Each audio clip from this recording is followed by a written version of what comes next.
우리 지난주에도 이제 땅에 대해서 좀 말씀을 전했는데요. 이 땅에 대한 개념은 이 성경에서 굉장히 중요합니다. 근데 잘 설교하지 않다가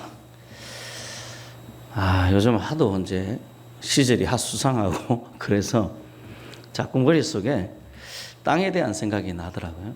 그래서 오늘 여기 보면 여호수아서 11장 23절에 보면 이와 같이 여호수아가 여호와께서 모세에게 말씀하신 대로 그 온 뭘요?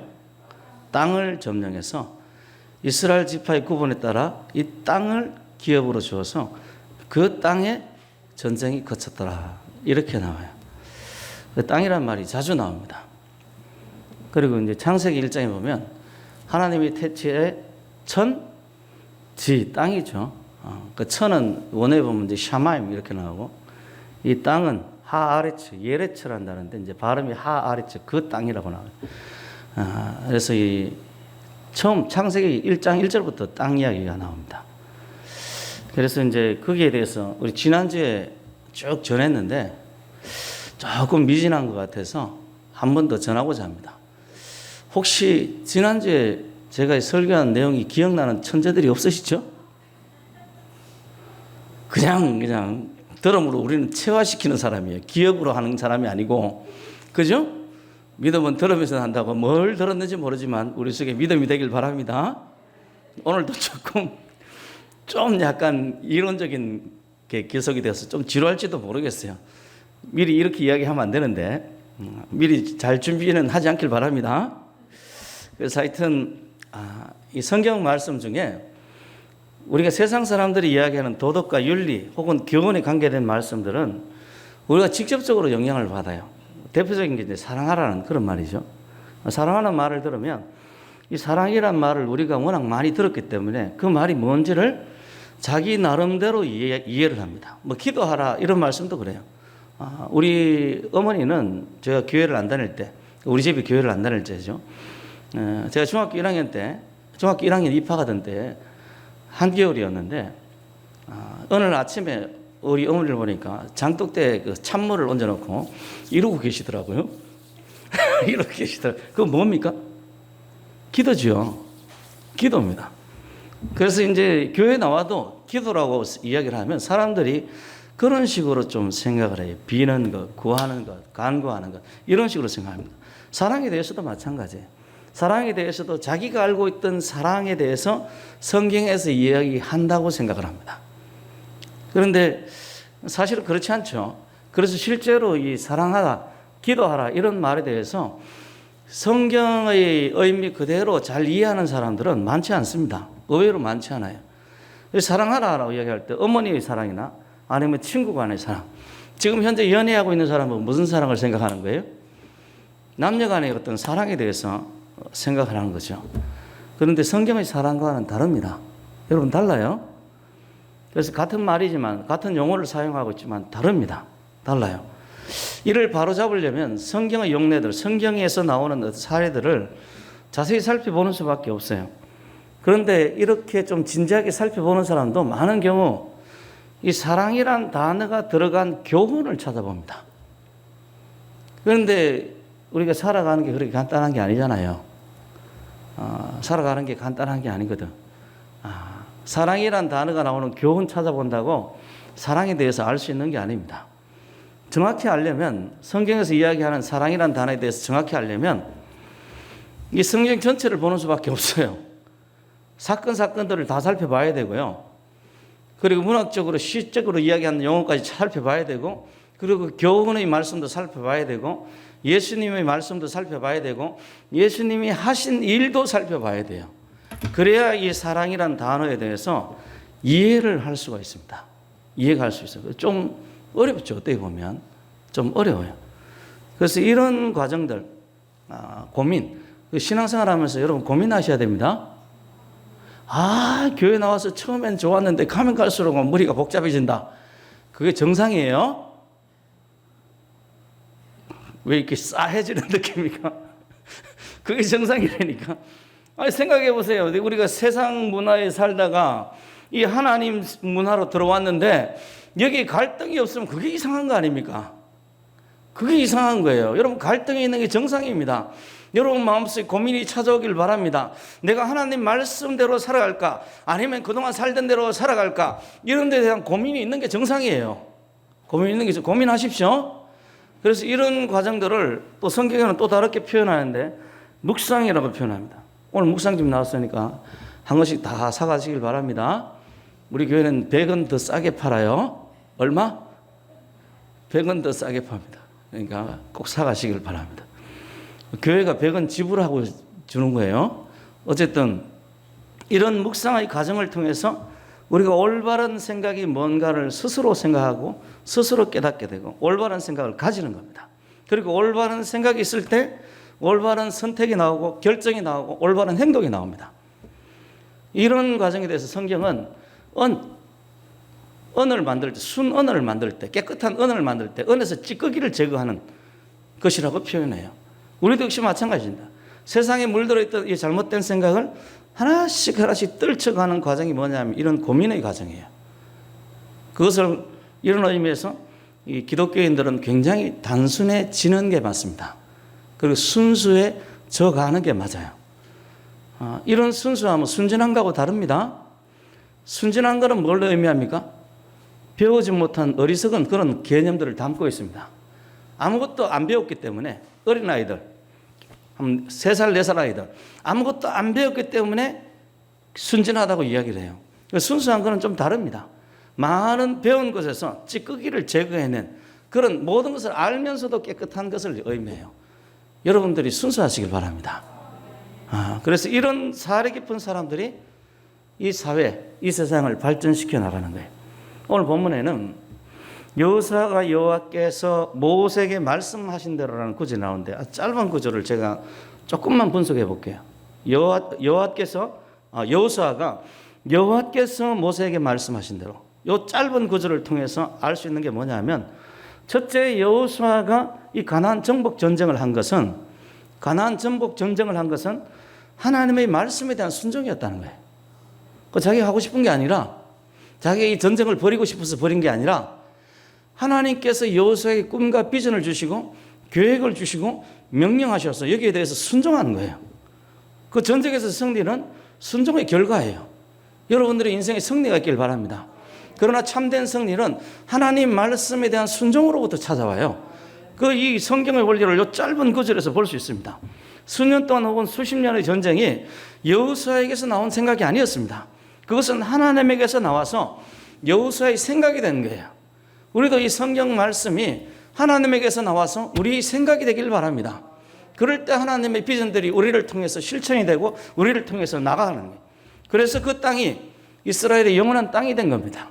지금도 저렇게 이스라엘 사람들이 저 땅을 지금 팔레스타인 저 땅을 차지하고 있는 것도 여호수아에게서 나온 이 전쟁의 결과였어요. 두 번째로 살펴볼 수 있는 게 뭐냐면 이러한 말씀, 여호수아가 여호와께서 모세에게 말씀하신 대로 여호수아가 직접 들은 말씀이 아니라 누구를 통해서 들었어요? 모세를 통해서 들었다는 거예요. 모세를 통해서. 이런 것을 통해서 우리가 또 알 수 있는 게 뭐냐면 진리라는 것이 하나님께서 우리에게 직접 오기도 하겠지만은 사람들을 통해서 어떤 사람, 하나님의 사람들을 통해서 전달되고 있는 거예요. 이것을 현실에 적응해 보면 우리도 여전히 이러한 진리를 누군가를 통해서 지금 듣고 있는 겁니다.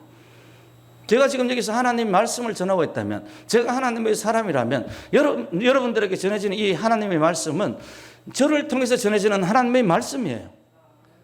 지금 여호수아가 그렇게 들었다는 거예요. 누군가를 통해서, 모세를 통해서 들었다는 거예요.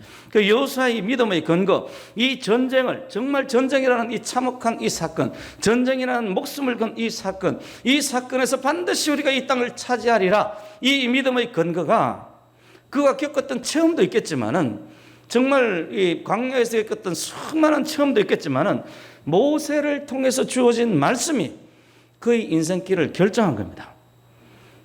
여호수아가 했던 가장 위대한 업적이 가나안 전쟁인데 그것이 모세를 통해서 주어진 비전의 결과였던 거예요. 이것을 통해서 알 수 있는 게 뭡니까? 오늘에도 어떤 하나님의 사람을 통해서 주어지는 말씀들이 이것을 듣는 청중들의 일생을 결정할 수 있다는 거예요. 여러분들이 말씀 속에서 여러분들의 꿈과 비전을 찾으시길 바랍니다. 그 비전이 우리 인생을 결정하는 거예요. 청중들의 입장에서는 설교자는 하나님의 사람을 통해서 주어지는 말씀이 내 인생을, 자신의 인생을 결정할 수 있다는 사실을 알고 인정하고 받아들여야 되는 거예요. 실제로 그런 사람들이 부족이 있습니다. 부족이 있어요. 이것은 또 뭘 의미하는가 하면 나아가서 나도 지금 이 말씀을 듣는 여러분 자신도 예수를 믿어서 예수의 진리를 알고 누군가에게 이 진리를 전해 주어야 된다는 것을 의미합니다. 따라 한번 할까요? 우리는 스피커다. 우리는 소리입니다. 우리는 말하는 사람이에요. 말하는 사람. 내가 하나님의 말씀의 은혜를 받고 그 말씀을 누군가에게 전해줄 때 그것이 그 사람의 인생 전체를 결정하는 거예요.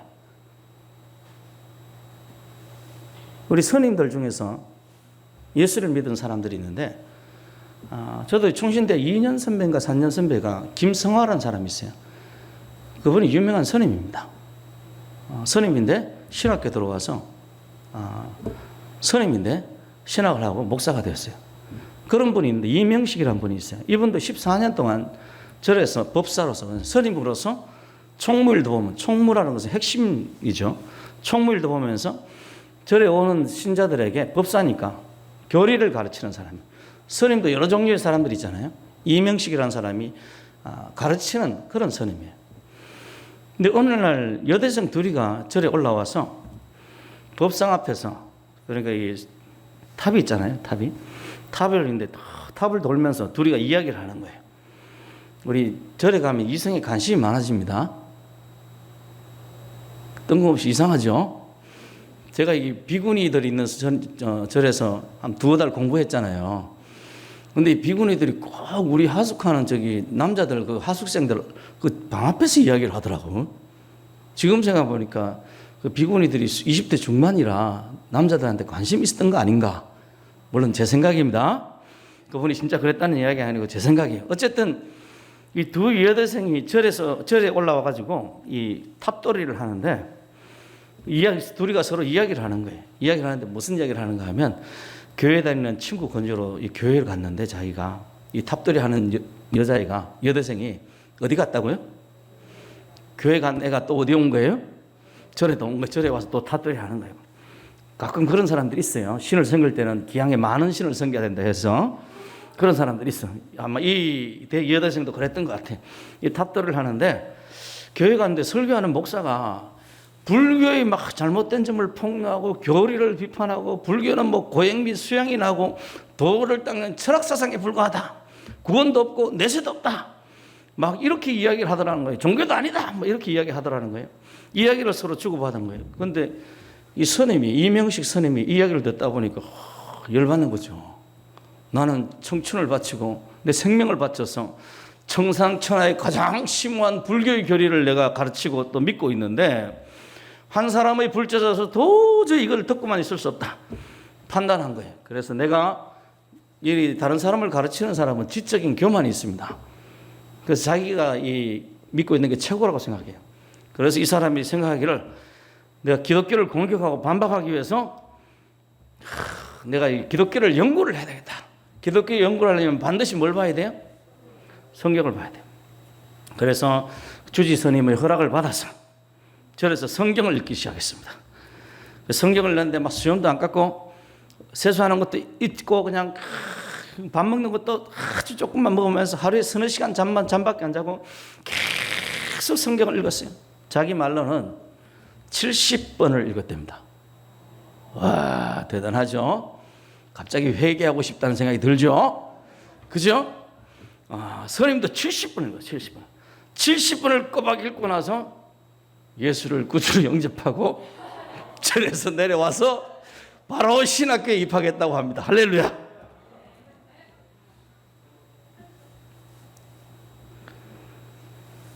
아무것도 모르는 정말 절에 갔다가 교회 갔다가 했던 어떤 여대생이 자신도 알지 못하는 그런 스피커로서, 소리로서 이 교회 간 사건, 이 목사님이 전했던 말씀을 그냥 인용만 했어요. 인용만. 그 인용하는 소리를 듣고 스님 한 분이, 다른 것도 아니고 불교 교리를 가르치는 스님 한 분이 예수를 믿고 목사가 되었습니다. 우리는 소리입니다. 진리를 전하는 소리예요. 그대로 이 스피커는, 좋은 스피커는 내가 말하는 소리를 그대로 내주는 스피커가 좋은 스피커입니다. 여러분들이 좋은 스피커가 되길 바랍니다. 좋은 하나님의 스피커가 되시길 바랍니다. 이 본문의 이 구절은 그래서 몇 구절 안 되지만 짧은 구절이지만 이 속에 드러난 원리는 간단한 게 아닙니다. 그것은 받아들이기에 따라서 우리 인생에 큰 변화를 일으켜요. 큰 변화를. 아마 제가 방금 전했던 짧은 말씀을 듣고도 마음의 자극을 받는 사람은 그래, 난 지금부터 하나님 말씀 전할래. 다른 사람은 인생을 바꾸는 사람이 될래. 이렇게 생각하는 사람도 있으면 참 좋겠어요. 참 좋겠습니다. 어쨌든 오늘 본문은 여호수아가 가나안 전쟁을 마치고 이스라엘의 12지파에게 땅을 기업으로 줌으로써 전쟁이 그쳤다고 해요. 이 구절에게 생각해야 될 부분들이 많은 구절인데 일례로 이스라엘 사람들이 가나안 땅 전체를 완전히 정복한 게 아니었어요. 남은 전쟁이 있었습니다. 그리고 그것은 사사기를 통해서 알 수 있어요. 그런데 이 구절만 보면 마친 것처럼 그렇게 나옵니다. 어쨌든 그건 나중에 여러분들이 한번 자세히 살펴보고 의문 나는 일이 있으면 저한테 물어보시면 될 것 같고, 어쨌든 이스라엘은 수백 년의 노예 생활에서 벗어나서 자유인이 되어서 자유인으로서 땅을 가지고 살았어요. 여러분, 사람들은 땅이 있어야 됩니다. 우리도 예배를 드릴 때 뭐가 있어야 돼요? 장소가 있어야 돼요. 우리는 땅을 기업으로 받은 사람입니다. 아담이 뭘 기업으로 받았어요? 땅을 정복하고 땅을 다스리라고 땅을 기업으로 받은 사람이에요. 우리도 역시 땅입니다. 여호수아의 전쟁은 그래서 수백 년은 땅이 없던, 그래서 노예 생활을 하던 이스라엘 백성들에게 노예 생활에서 벗어나서 이스라엘이 하나님의 기업, 하나님의 땅을 가지고 살게 만들었어요. 여호수아의 이름 뜻이 여호와는 나의 구원이시다는 뜻이에요. 그를 통해서 하나님께서 이스라엘을 구원하셨어요. 딱 들으면, 여호수아 이름 들으면 그런 여러분들이 마음속에 떠올리는 이름이 있어야 됩니다. 어떤 이름? 예수입니다. 예수는 구원이잖아요. 구원이란 뜻이잖아요. 예수님은 우리를 죄의 노예였던 우리를 구원해서 하나님의 백성이 되게 하신 거예요. 그 여호수아의 사역이 예수의 사역을 그대로 떠올리게 합니다. 그 여호수아가 했던 전쟁이 지금 오늘날 우리에게 지금 진행이 되고 있는 거예요. 진행이 되고 있는 거예요. 여러분들이 이것을 꼭 기억하시길 바랍니다. 성경에서 땅은 그래서 우리에게 중요한 의미를 가지는데, 그것은 우리에게 하늘에서 얻을 기업을 상징하기도 하지만은, 하늘에서 얻을 기업을 뭐 한다고요? 상징하기도 하지만, 제일 먼저 떠올리는 것은 아까 이야기한 것이 창조예요. 창조. 하나님이 천지를 창조하시니라. 또 우리 생명은, 우리 육체는 어디서 나왔는가 하면 이 땅에서 나왔습니다. 땅에 있는 흙에서 우리 육체가 나왔어요. 그리고 우리 육체의 생명이 끝나면 어디로 갑니까? 흙으로 갑니다. 흙으로 가요. 그래서 우리 삶의 근거지와 비전은 땅에 있습니다. 땅. 이 땅에 우리의 어떤 비전과 꿈이 있어요. 하나님께서 우리에게 이 땅에 살게 하신 것은 이 땅을 하나님의 나라로 변화시키게 하기 위해서 우리를 이 땅에 살게 하신 거예요. 믿으십니까? 우리가 있는 그 자리에서 하나님의 나라를 이루게 하기 위해서 우리에게 생명을 주시고 성령을 주시고 우리에게 능력을 더하시는 거예요. 하나님께서 여러분들에게 능력 주셔서 여러분들이 있는 장소가 하나님의 나라가 이루어지길 바랍니다. 우리 비전은 그래서 하나님께서 주신 이 땅을 하나님의 나라로 만들어가는 거예요. 여호수아가 가나안 땅에 딱 들어갔을 때 이 가나안 땅을 하나님의 나라로 만들어 갔어야 됐어요. 근데 사사기에 보면 완전히 엉망이잖아요. 이 땅을 하나님의 나라로 만든 사람이 누구냐 하면 누굽니까? 바로 다윗입니다. 다윗이 정말 하나님의 나라처럼 그 땅을 그렇게 만들어 간 거예요. 약 400년이 지나서 이루어진 사건입니다. 어떤 사람들은 신약과 구약을 나눠서 구약에 이야기하는 이 땅 이야기는 좀 저급한 이야기야. 그게 아니야. 영적인 이야기야. 이렇게 이야기하는 사람들이 있어요. 제가 보기에는 그런 사람은 성경을 잘 몰라서 그래요. 우리가 가진 이 생각이 누군가에게 들었던 이 교육이나 이런 사상, 이런 내가 예수 믿기 전에 가졌던 이런 어떤 생각들, 이거보다도 여러분 생각이 성경 말씀이 우선하길 바랍니다. 그래서 성경을 많이 봐야 돼요. 성경 안 보는 사람 회개하십시오. 우리 다 성경 봅니까? 회개하자고 그러니까 소리 갑자기 확 줄어들어요. 하여튼 그 신약 성경에도 보면 온유한 자는 복이 있나니 그들이 땅을 기업으로 간다고 해요. 이 땅은 현실 속에 이루어지는 그 땅입니다. 개라는 단어인데 발음이 좀 이상한가요? 가이가 아니고 의입니다. 의예요. 이 옆으로 기는 개하고 발음이 같아요. 그래서 원어가 그 땅이에요. 지금 이 땅 영토, 기업, 그 땅입니다. 온유한 자는 복이 있나니 그들의 땅을 기업으로 받는 거예요. 땅 부자 되려면 온유하시길 바랍니다. 땅 부자 되기 싫습니까? 땅 부자 되려면 뭐 해야 된다고요? 온유하시오. 누구하고 싸우지 마세요. 싸우면 원수 됩니다. 원수 맺는 것은 성경에서 로마서 1장에 보면 그 살인과 맞먹는 거예요. 그러니까 살살살 구슬려서 어떻게든 땅을 가지시길 바랍니다. 그게 온유함이라. 우리 제가 이 오후 예배 때는 산상수훈 강의를 하잖아요. 강의를 하는데 온유함에 대해서 아마 산상수훈 때 많이 강조를 했던 것 같아요. 어쨌든 넘어가서 그 주님께서 하신 이 말씀은 하나님의 은혜를 받은 사람이 어떤 것으로 상을 받는지 기록한 거예요. 땅이에요. 땅. 누군가는 하늘의 기업을 이야기하기도 하지만은 그것도 틀린 이야기는 아니지만은 분명히 이야기하는 이 땅입니다. 땅이에요.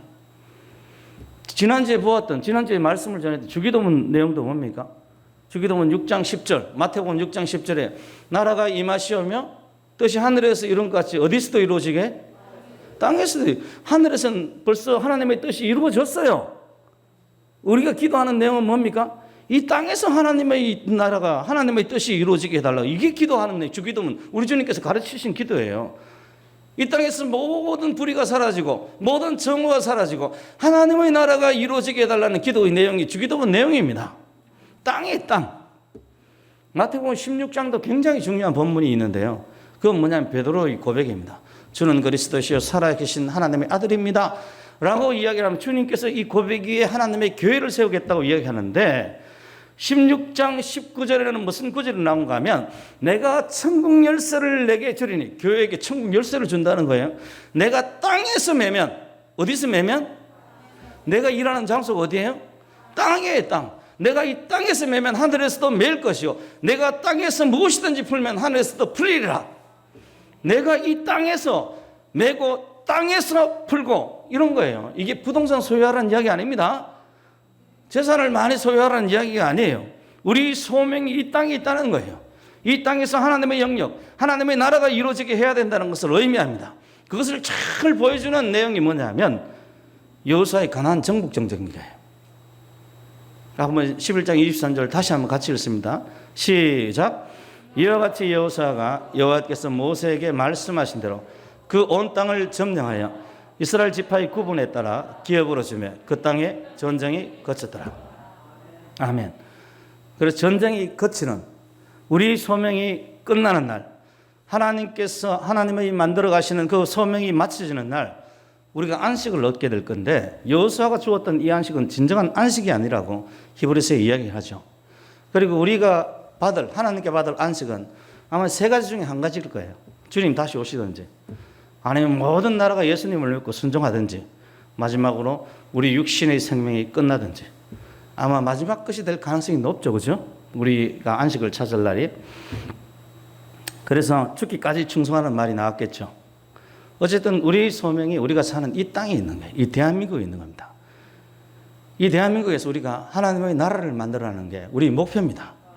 그래서 이 대한민국의 거짓이 사라지길 원합니다. 그리스도를 대적하는 것이 사라지길 원합니다. 그래서 오늘날 우리 사회에서 일어나는 이 이상한 현상을 바라보면서 침묵하는 것은 하나님께서 우리에게 주신 이 사명을 잊어버리는 거예요. 여러분 침묵하지 마시고 말하십시오. 우리는 스피커입니다. 적극적으로 기도하고 적극적으로 대처하셔야 됩니다. 여호수아는 칼과 창으로 가나안 땅을 정복해 갔어요. 이것은 우리에게 동일합니다. 이것을 잘 보여준 나라가 미국이에요. 미국의 독립은 전쟁을 통해서 이루어졌습니다. 여러분 미국 독립선언문을 미국의 아버지라고 이야기하죠. 미국의 아버지들이라고 보통 이야기를 하는데 미국의 아버지들이 미국 독립선언문을 작성하고 처음 간 곳이 어디라고 그랬어요? 교회입니다. 교회 예배 드리러 갔어요. 주일날. 독립선언문 작성하고 교회 예배드리러 간 거예요. 그리고 전쟁이 시작된 겁니다. 전쟁으로 독립을 쟁취했어요. 우리 세계에서 200~300년 동안 가장 많은 전쟁을 한 나라가 어디냐면 미국입니다. 미국.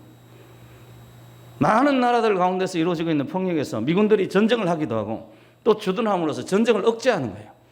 우리나라에서 지금 미군이 주둔해서 북한군이 못 쳐들어오는 겁니다. 미군이 한 명만 주둔해도 북한군이 못 쳐들어와요. 못 쳐들어와. 왜냐하면 쳐들어오는 그 순간에 누구와 전쟁을 하게 되는 거예요? 미국과 전쟁을 하는 거기 때문에 쳐들어올 수가 없는 겁니다. 중국이 저렇게 우리나라를 지금 부동산을 많이 사고 중국이 저렇게 내정 간섭을 하고 저렇게 해도 함부로 못하는 것이 우리나라에 미군이 주둔해 있기 때문에요. 우리나라만 그런 게 아니고 여러분들이 잘 알듯이 독일에서도 미군이 주둔하고 그리고 여러분 잘 알듯이 아프가니스탄에도 미군이 주둔하고 지금 아프가니스탄 같은 경우는 유명하죠. 미군이 떠나는 그 순간에 아프간이 어떻게 돼버렸어요? 지옥이 돼버렸어요. 정말로 지옥이 돼버린 거예요. 미군이 지금 전쟁을 억제하고 있습니다. 감사하셔야 됩니다. 감사하셔야 돼요. 또 우리나라도 그랬으면 좋겠어요. 그래서 때로는 미군들이 이 독재자를 무너뜨리기도 하고 물리적이거나 경제적인 어떤 것을 역을 동원해서 그렇게 하기도 해요. 미국의 남북전쟁이 1861년부터 있었는데요.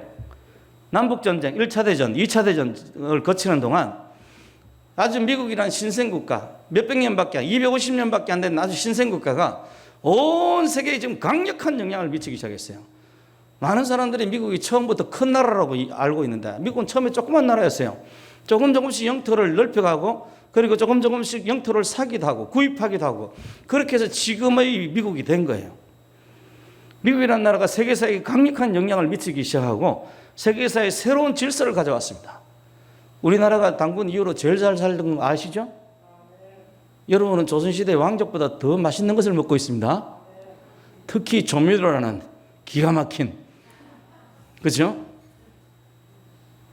제가 요즘 당뇨 때문에 고생하면서 살을 빼고 있는데 어제 아침에 그동안 먹고 싶었던 라면을 하나 삶아 먹는 바람에 오늘 아침 몸무게를 재보니까 다시 확 늘어있더라고요. 그 조미료 때문에 문제가 있어요. 확실히 문제가 있는데 어쨌든 중요한 것은 맛있다는 거죠. 여러분들이 조선 왕들이 먹지 못하는 음식을 지금 먹고 있는 거예요. 할렐루야. 우리만 먹고 있는 게 아닙니다. 전 세계 사람들이 다 먹고 있어요. 우리만 단군 이후로 정말 나라가 세워진 5,000년 이후로 5,000년 동안 가장 잘 사는 나라가 된 게 아니라 전 세계가 지금 나라가 건국된 이후로 가장 잘 사는 세대가 된 거예요. 어느 나라든 마찬가지입니다. 저 아프리카의 전쟁이 지금 행행하는 그런 나라들도 그들의 민족이 생겨난 그 순간 이후부터 가장 풍요로운 세상을 지금 누리고 있는데 그 한 중심에 누가 있느냐 하면 미국이 있습니다. 미국이 온 세계에 자신의 문화를 전파하고 자신의 어떤 일들을 정치 체계를 전파하는데 이 미국 건국 이념이 뭐냐 하면 기독교입니다. 기독교입니다. 프로테스탄트라고 보통 이야기를 하는데 여러분 지금 온 세계를 장악하고 있는 경제 체제인 자본주의라는 경제 체제는 프로테스탄트에서 나왔습니다. 성경에서 나온 거예요. 성경에서 개인의 자유가 나오고 성경에서 자본주의 경제 관념이 나오는 겁니다. 그것을 끄집어낸 사람들이 누구냐 하면 루터와 칼빈 같은 사람들이에요. 루터와 칼빈이 자본주의를 시작한 겁니다. 개인 민주사회, 시민사회를 시작한 거예요. 뭐 완전치는 않지만은. 그리고 이 개인의 자유가 이렇게 나타나기 시작하니까 수많은 발견들, 발명들, 수많은 어떤 발명품들, 사회에 유익한 이야기들, 모든 어떤 질병에 대한 백신, 어떤 치료약들이 수많이 개발되기 시작한 거예요. 개인의 자유가 나타나니까 개인에게 하나님께서 개인에게 주신 그 재능들이 막 발견이 되기 시작한 거예요. 자유는 사람의 재능을 꼽히게 만듭니다. 그리고 그것을 통해서 온 세계에 민주주의 체계가 들어오기 시작하고 경제적인 풍요가 들어오기 시작하는데 그것을 적극적으로 꼽혀온 나라가 어느 나라냐면 미국입니다. 미국이에요. 이것을 전파하는데 최선봉에 선 나라가 어디냐면 미국입니다. 그리고 자본주의와 함께 전파된 이 민주주의가 세계인의 눈을 뜨게 만든 거예요. 우리 대한민국도 마찬가지입니다. 조선조 때 그렇게 노예로 살던 사람들이 민주주의에 눈을 뜬 거예요. 눈을 뜬 거예요.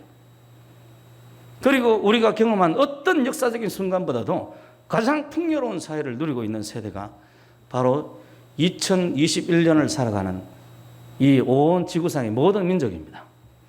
그리고 그 중심에 미국이라는 나라의 배후에 뭐가 있느냐 하면 바로 복음이 있는 겁니다. 복음은 이 모든 것을 움직이는 동력의 그 기둥입니다. 우리가 누리는 모든 풍요는 복음으로부터 흘러나온 이 생명에서 비롯됩니다. 복음으로부터 흘러나온 이 사상에서 비롯이 돼요. 왜냐하면 복음이 있을 때 우리가 진실을 알게 되고 진리에 눈을 뜨는 거예요. 예수께서 이르시되 내가 곧 길이요 진리요 생명이니, 내가 곧 길이요 진리요 생명이니 라는 말씀처럼 예수를 알게 될 때 우리가 진리를 알게 되고 이 개인의 자유에 대해서 눈을 뜨게 되고 경제관념에 대해서 눈을 뜨게 되는 거예요. 그래서 이 세상이 이렇게 수백 년 동안 변화되기 시작한 겁니다.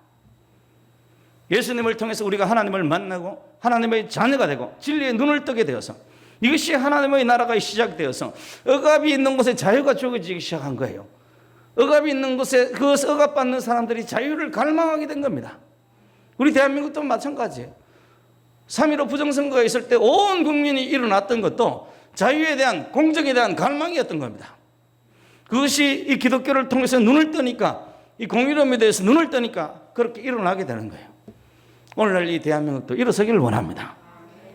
예수를 만난 사람들이 진리에 눈을 뜨고 생각이 바뀌는 거예요. 그리고 생각이 바뀐 그들이 의도하든 의도치 않든 간에 그리스도의 군대가 되어서 하나님 나라의 건설을 위해서 살아가는 겁니다. 그렇지만 저는 여러분들이 기왕이면 우리의 정체성을 내가 누군가를 알았으면 좋겠어요. 예수 그리스도와 예수님께서 하신 일을 깊이 생각하시길 바랍니다. 따라 한번 해볼까요? 우리는 그리스도의 군대다. 우리는 그리스도의 군사다. 이 땅, 하나님께서 우리에게 주신 이 땅을 예수님의 나라로 만들어가는 군대입니다. 비록 전쟁에서 죽어가는 전우들이 있겠지만은 그럼에도 불구하고 포기하지 않고 이 땅을 하나님의 나라로 만들어야 하는 거예요. 하나님의 말씀이 보이지 않고 들리지 않는 이 전쟁에서 우리를 지탱하는 힘입니다. 그래서 여러분들이 말씀을 가까이 하고 말씀을 묵상하십시오. 말씀이 내 생활이 되게 하시길 바랍니다. 여호수아는 그 하나님의 말씀대로 그 전쟁을 수행해 나갔을 때 그에게 주어진 사명을 완수할 수가 있었어요. 중요한 말씀입니다. 여호수아가 하나님의 말씀대로 그 전쟁을 수행해 나갔을 때 사명 완수를 할 수 있는 거예요. 우리도 이 원리가 동일합니다. 불가능한 것 같아도 말씀대로 살아갈 때 우리에게 주어진 사명이 완수가 돼요. 우리가 이 하나님 말씀을 순종할 때 승리가 우리 것이 될 줄로 믿습니다. 잠시 좀 황교안 씨에 대해서 좀 폄하하자면요. 황교안 씨가 정말 사람들이 미움을 많이 받잖아요. 기대를 저버렸기 때문에 미움을 많이 받아요. 근데 뜬금없이 부정선거 이슈를 툭 들고 나온 거예요. 하나님께 그 말씀을 받았다 그러면서. 그래서 저 같은 사람들 관심이 없이 대통령이 누가 되든 상관이 없다. 오직 저 빨갱이들만 아니면 된다. 라고 생각하는 사람도 지금 현재 누구를 지지하고 있어요? 저는 황교안 지지합니다. 황교안이 최종 대통령 후보가 되는 게 아니라 최종 후보까지만 갔으면 좋겠어요. 최종 후보까지만. 왜 그렇습니까? 부정선거 일들이 드러나야 되니까. 황교안 씨가 좋아서 그런 게 아니고 부정선거 일들이 지금 드러나야 되는데 그 일에 최천병에 선 사람이 누굽니까? 황교안 씨라. 그런데 정치인 황교안으로서 부정선거 이야기를 한다는 것은 자살입니다. 자살. 지금 이 선거의 모든 권력을 쥐고 있는 중앙선관위가 제일 싫어할 거고 수많은 주변 정치인들이 그 사람을 바보로 만들고요. 언론인들이 바보로 만들어요. 부정선거를 이야기를 한다는 것은 모든 사람들이 손가락질 받는 일입니다. 황교안 씨의 편은 황교안 씨 입장에서 볼 때 딱 한 분밖에 없어요. 누구? 하나님밖에 없습니다. 그런데 지지자들이 늘어나는 거예요. 우리에게도 그런 일들이 일어나길 바랍니다. 오늘날 우리 사회 속에 있는 수많은 부조리한 사건들, 직장에서 일어나는 수많은 사건들, 그런 것들이 우리에게 분노를 일으키고 때로 우리를 실망케 하고 절망케 하죠. 우리를 둘러싼 정말 빈틈없이 둘러싼 수많은 악들이 때로는 우리를 절망스럽게 합니다. 그러나 기도하기는 오히려 그런 사건들이, 이런 수많은 부주의함이 우리를 둘러싸고 있기 때문에 우리가 할 일이 있는 거예요. 할렐루야. 청소는 무엇 때문에 합니까? 더럽기 때문에 하는 겁니다. 깨끗하면 청소할 일이 있어요, 없어요? 없어요. 더럽기 때문에 청소를 하는 거예요. 청소를 하는 거예요. 부조리가 있기 때문에 기독교인들이 필요합니다. 악이 있기 때문에 선을 행하는 사람이 필요해요. 악이 있기 때문에 선을 전하는 사람이 필요합니다. 우리는 세상의 빛과 소금입니다. 우리가 사는 이 사회는 빛을 필요로 합니다.